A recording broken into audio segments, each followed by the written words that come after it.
Hey friends, today I will talk about the outlook of the economy in 2023. The head of IMF stated that the outlook for the global economy has improved due to indications that inflation is declining from its 4-decade high.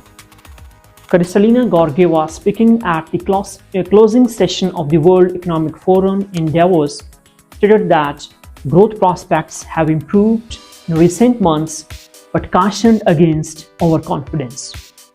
My message is that the situation is less dire than we feared a few months ago, but that does not mean that it's good. The inflation rate appears to be trending in the right direction, which is down. Georgieva's comments followed recent declines in annual inflation rates in the United States, the eurozone, and the United Kingdom.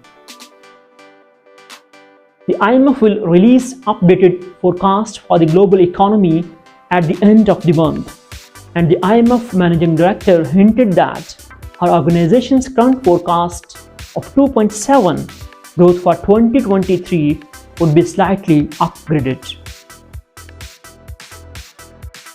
Since abandoning the zero-COVID strategy, China's outlook has improved, and robust labor markets have boosted consumer spending.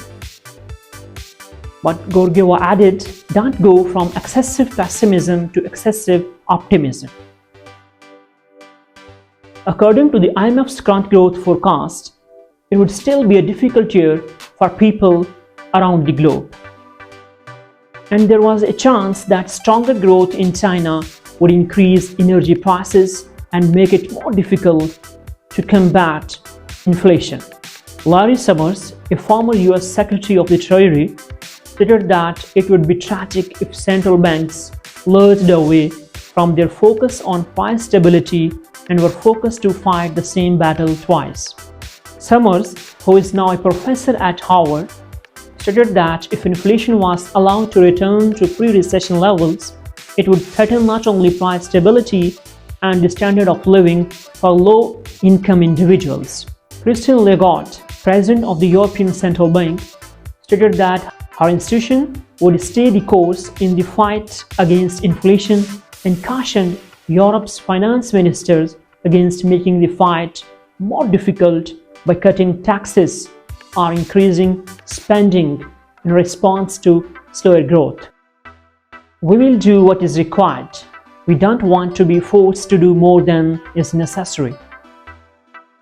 In Pakistan, reports suggest that the government has finally invited the IMF to sit at the table to sort out all outstanding issues that have impeded the finalization of the fund's 9th review for almost 4 months. Nevertheless, the government has no other options left to stop a sovereign default over the next 6 to 12 months. As the friendly countries like Saudi Arabia stated that future support from Saudi Arabia to its allies would be aligned with multilateral agencies and would also depend upon the country's willingness to revamp their economy. It indicates that the investment and other financial support plans announced recently by friendly countries for Pakistan are not likely to materialize without the IMF on board. A number of factors are holding back Pakistan from achieving strong, sustained, and inclusive growth. This is the right time for the government to make structural reforms for the betterment of the economy.